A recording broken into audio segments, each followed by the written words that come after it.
뉴스 오프닝. 트럼프 미국 대통령이 나토, 일본, 호주에 이어 한국까지 지목하며 이란과의 전쟁에서 미국의 지원이 부족했다고 거듭 불만을 표출했습니다. 한미 관계의 파장이 예상되는 가운데 정부는 이 사안을 어떻게 바라보고 있을까요? 뉴스 본문. 도널드 트럼프 미국 대통령이 최근 이란과의 긴장 고조 상황 속에서 동맹국들의 지원 부족에 대한 불만을 재차 드러냈습니다. 특히 북대서양 조약기구 나토 회원국들과 더불어 일본, 호주, 그리고 한국까지 거론하며 미국의 안보적 헌신에 상응하는 지원이 이뤄지지 않고 있다는 주장을 펼쳤습니다.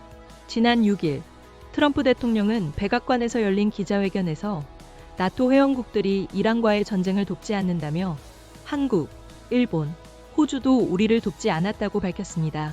그는 한국에 4만 5천 명, 일본에 5만 명의 미군이 배치되어 해당 국가들을 보호하고 있음에도 불구하고 이들로부터 어떠한 도움도 받지 못했다고 강조했습니다.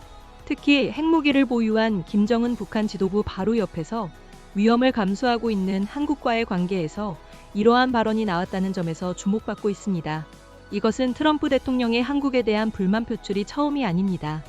지난 1일 백악관에서 열린 부활절 오찬 연설에서도 그는 호르무즈 해협 통행을 위한 군함 파병 요청을 거절당한 동맹국들을 언급하며 한국은 우리에게 전혀 도움이 되지 않는다.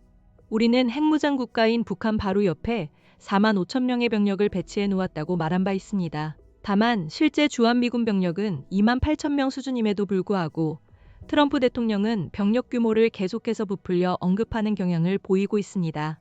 이러한 트럼프 대통령의 연이은 발언에도 불구하고 우리 정부는 한국만을 특정하여 문제 삼은 것이 아니라는 입장을 견지하고 있습니다. 외교부 박일 대변인은 7일 정례 브리핑에서 연이은 언급에 주목하고 있으며 한미 간 긴밀한 소통하에 신중하게 검토하여 판단할 것이라고 밝혔습니다. 정부는 트럼프 대통령의 발언을 이란 상황에 대한 소외 표출 정도로 이해하고 있으며 이것이 곧 한미 동맹 자체의 문제로 비화될 것으로 판단하지 않는 것으로 전해졌습니다. 미국 정부 역시 이러한 한국 측의 입장을 전달받은 것으로 알려졌습니다. 이에 따라 정부는 트럼프 대통령의 발언이 핵 추진 잠수함 도입이나 핵물질 농축 및 재처리 등 민감한 안보 사안에 직접적인 영향을 미치지는 않을 것으로 예상하고 있습니다. 트럼프 대통령의 발언을 중동 상황과 관련된 맥락으로 이해하는 것이 합리적이라는 판단입니다. 하지만 트럼프 대통령의 예측 불가능한 발언과 행보가 유럽 나토 회원국들과의 관계 악화로 이어지고 있다는 점을 고려할 때 한미 관계 역시 영향을 받을 수 있다는 관측도 나오고 있습니다. 특히 핵 확산 방지를 중시하는 미국의 입장에서 핵 추진 잠수함, 농축 및 재처리 문제에 대해 한국에 예외적인 승인을 해줄 명분이 분명치 않다는 점에서 표면적으로는 협조적인 태도를 보이더라도 향후 비협조적인 자세로 나올 가능성이 제기됩니다. 일각에서는 트럼프 대통령 특유의 변덕과 말 바꾸기가 최근 더욱 두드러지고 있다는 점을 들어 지난해 정상회담에서 약속했던 핵 추진 잠수함 관련 내용 역시 뒤집힐 수 있다는 우려의 목소리도 나오고 있습니다.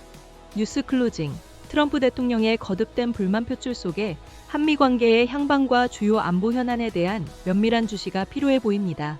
저희는 앞으로도 관련 소식 계속해서 전해드리겠습니다.